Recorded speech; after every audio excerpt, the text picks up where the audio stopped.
بسم اللہ الرحمن الرحیم۔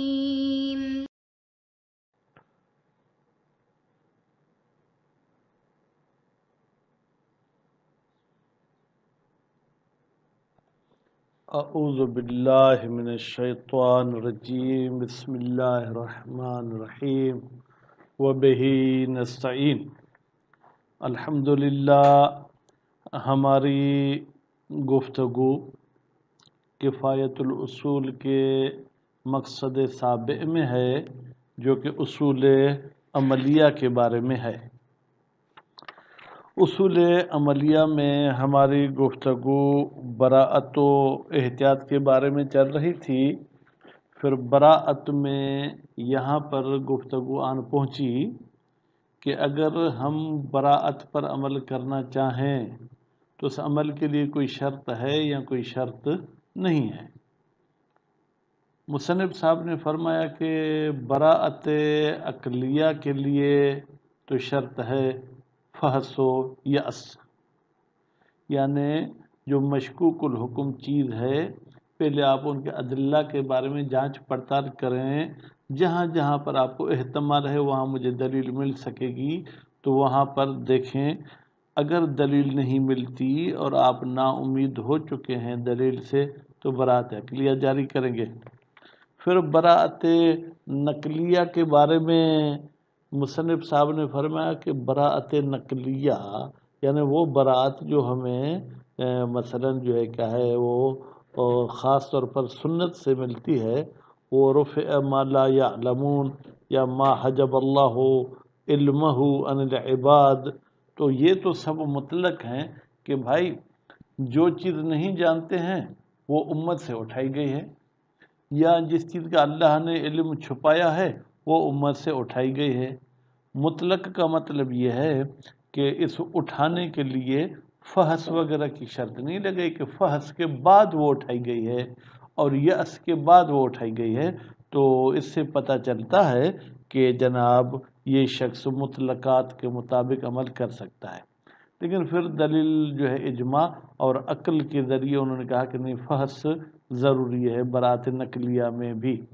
پھر اس پہ اعتراض ہوا کہ بھائی جب وہ دلیل عقل موجود ہے پھر تو اجماع کے لیے کوئی گنجائش نہیں ہے۔ پھر بیچ میں گفتگو اس حوالے سے بھی ہوئی کہ بھائی ہمیں جو کہا گیا ہے کہ آپ علم حاصل کرو، آپ تفقہ حاصل کرو، گویا کہ یہ بھی دلیل ہے کہ آپ کو فحص کرنا ہے۔ تو اس پہ پھر اعتراض ہوا کہ چلیں یہ جو آپ کو کہا گیا ہے کہ آپ علم حاصل کریں تو آپ اگر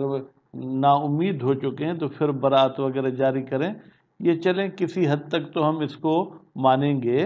لیکن واجب موقت اور واجب مشروط میں تو پھر علم حاصل کرنے کی آپ کیا کہیں گے؟ کیونکہ وہاں پر تو واجب معلق ہے شرط پر اور وقت پر، تو جب تک وقت اور شرط نہیں آیا تو وہاں پر پھر تعلم اور تفقہ کا جو ہے کیا ہے کوئی خاص فائدہ نہیں ہوگا۔ تو پھر اس کے بارے میں مختلف نظریے ہو گئے۔ بعض نے کہا کہ ہم خود اس تعلم اور تفقہ کو واجب نفسی کہیں گے، پھر بعض نے کہا کہ واجب مطلق جو آج بھی پڑھیں گے، واجب مشروط اور واجب موقت کو ہم کہتے ہیں کہ نہیں بھائی یہ مشروط اور موقت ہے ہی نہیں، یہ واجب ہے۔ تو اس حوالے سے بہرحال آج گفتگو ہوگی۔ اس کے بعد پھر انہوں نے یہ کہا تھا کہ یہاں پر ہم جو ہے کیا ہے براءت پر عمل کرنے کی صورت میں اگر وہ شخص مخالفت کر بیٹھا تو اس کو سزا ملے گی یا نہیں، یہ تو سزا کے بارے میں گفتگو تھی۔ باقی دوسرے احکام تو فرماتے ہیں، دوسرے احکام کون سے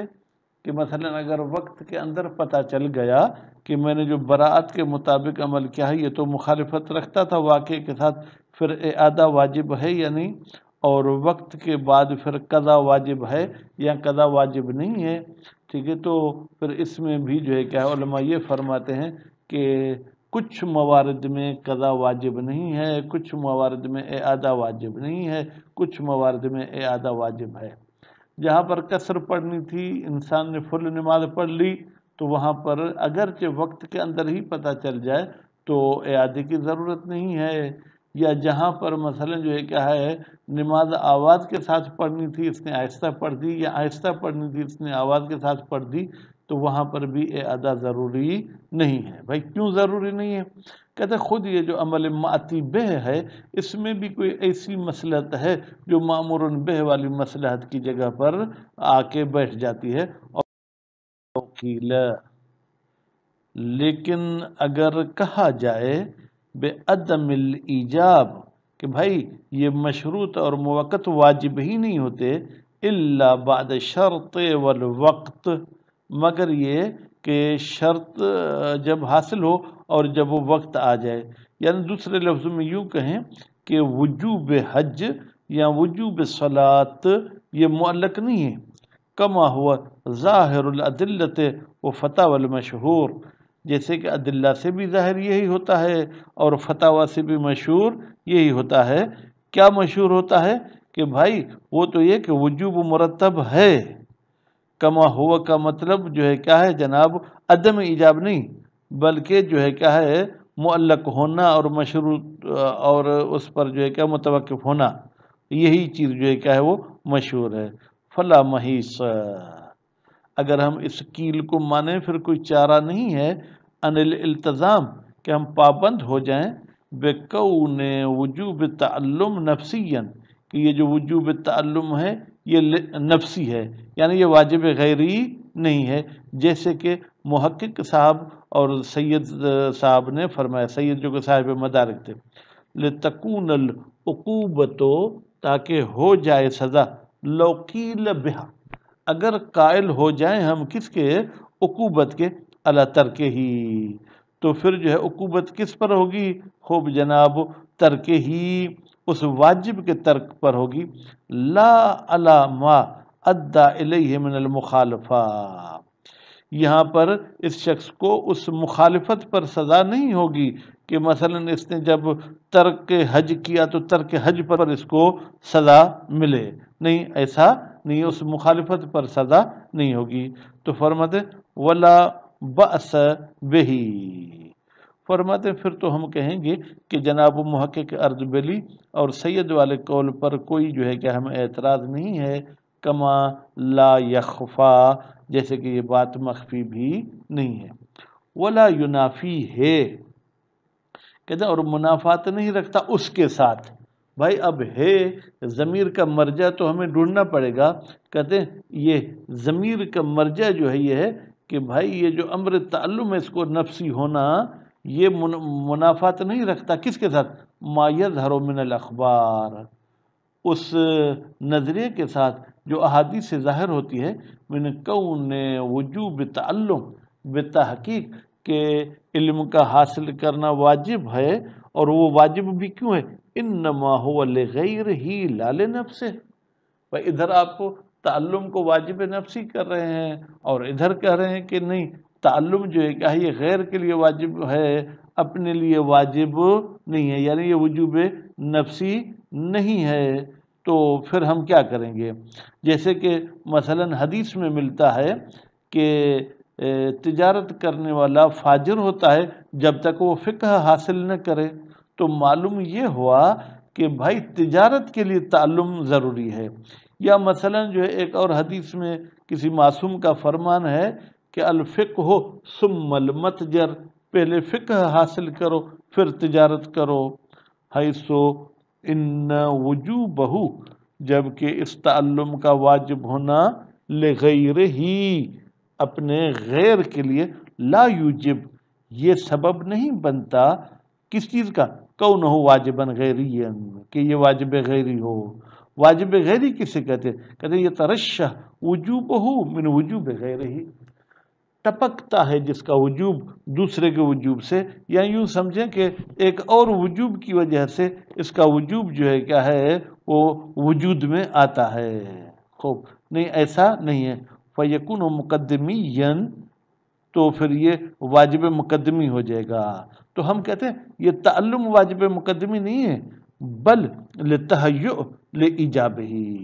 بلکہ یہ تعلم اس لیے ہے کہ ہم آمادہ ہوتے ہیں لإیجاب ہی، اس غیر کے ایجاب کے لیے، ففہم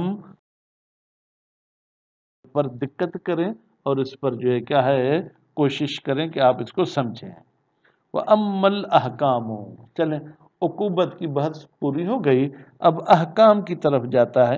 جاتے ہیں کہ آیا اس شخص پر جس نے مخالفت کی اس پر کچھ احکام ہوتے ہیں یا نہیں؟ فلا اشکال، تو یہاں سے یہ پہلا حکم ہے، کہتے ہیں کوئی اشکال نہیں ہے فی وجوب الاعادت، کہ اس عمل کا دہرانا واجب ہے، فی صورت المخالفت، جب اس شخص نے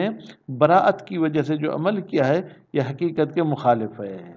جیسے اس نے پہلے تو شک کیا تھا کہ رکوع کا ذکر جز رکوع ہے یا رکوع نہیں ہے، تو اس نے براءت جاری کی، نتیجے میں جو ہے کیا ہے اس نے وہ ذکر نہیں پڑھا، ٹھیک ہے، جانچ پڑتال بھی کوئی نہیں کی، تو پھر بعد میں پتہ چلا کہ نہیں بھائی رکوع کا تو ذکر جز ہے، تو اس کو دوبارہ نماز پڑھنی پڑے گی۔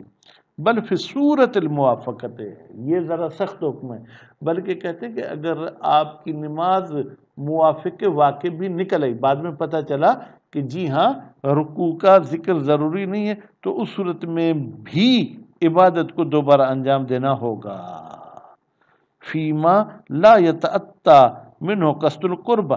کہتے ہیں اس لیے کہ اس نے قصد قربت وہاں پر نہیں کیا ہے، اس لیے کہ آپ جب اس ذکر کو چھوڑ رہے ہیں تو یہ ایسا ہے کہ اس میں بھی قصد قربت ہونا چاہیے، اور آپ نے قصد قربت کے بغیر اس کو چھوڑا ہے۔ وذالک، بھائی کیوں اعادہ کرے گا؟ لعدم الاتیان بالمامور بہ، اس لیے کہ اس شخص نے انجام نہیں دیا ہے مامور بہ کو، ما عدم دلیل علی الصحۃ والاجزاء، جبکہ اس کے پاس کوئی دلیل خارجی نہیں تھی کہ یہ تمہارا عمل صحیح ہے جو بغیر ذکر کے رکوع کیا ہے، اور یہ تمہارا عمل مجزی ہے، ٹھیک ہے، تو اس لیے صحت کی صورت میں بھی تکرار کرنا پڑے گا، الا، سوائے چند موارد کے کہ جہاں پر اعادے کی ضرورت نہیں ہے۔ وہ کون سے موارد ہیں؟ فرماتے ہیں کہ جو ہے فی الاتمام فی موضع القصر، مثلا آپ نے نماز مکمل پڑھ لی جہاں پر آپ کو قصر پڑھنی چاہیے تھی، جیسے مثلا کوئی مسافر ہے جو مسافت شرعی کا سفر بھی کرتا ہے لیکن اس نے جہالت کی وجہ سے نماز جو ہے کیا ہے پوری پڑھ دی، اول اجہار، یا اس نے بلند آواز کے ساتھ نماز پڑھ دی جو کہ آہستہ پڑھنی چاہیے تھی، اول اخفات، یا اس نے آہستہ نماز پڑھ دی، ٹھیک ہے، جہاں پر اس کو آواز کے ساتھ نماز پڑھنی چاہیے تھی، فی موضع الآخر، دوسرے کی جگہ پر جو ہے کیا ہے اس نے وہ کر دیا، یعنی جہر کی جگہ پہ اخفات، اخفات کی جگہ پر جو ہے کیا ہے مثلا جہر کے ساتھ پڑھی، جیسے صبح اور عشاءین جہر میں پڑھنی ہے، ظہرین پھر جو ہے کیا اخفات میں پڑھنی ہے۔ فورد فی الصحیح، بتحقیق حدیث صحیح میں وارد ہوا ہے، وقد افتى به المشہور، اور مشہور نے بھی اسی صحیح کے مطابق فتویٰ دی ہے۔ کیا فتویٰ دی ہے؟ خوب، اب وردہ کو اگر دیکھیں تو پھر صحت الصلاۃ، وردہ کا فاعل ہے، اور ہاں میرے خیال میں بہتر یہی ہے کہ بھائی انہوں نے کہا کہ یہ نماز جو ہے کیا ہے وہ صحیح ہے، وتمامیتها، اور یہ نماز کمپلیٹ ہے، یعنی اس کی مصلحت میں کوئی کمی نہیں ہے، فی الموضعین، ان دونوں مورد میں، دونوں مورد کون سے؟ اتمام والے اور جہر والا،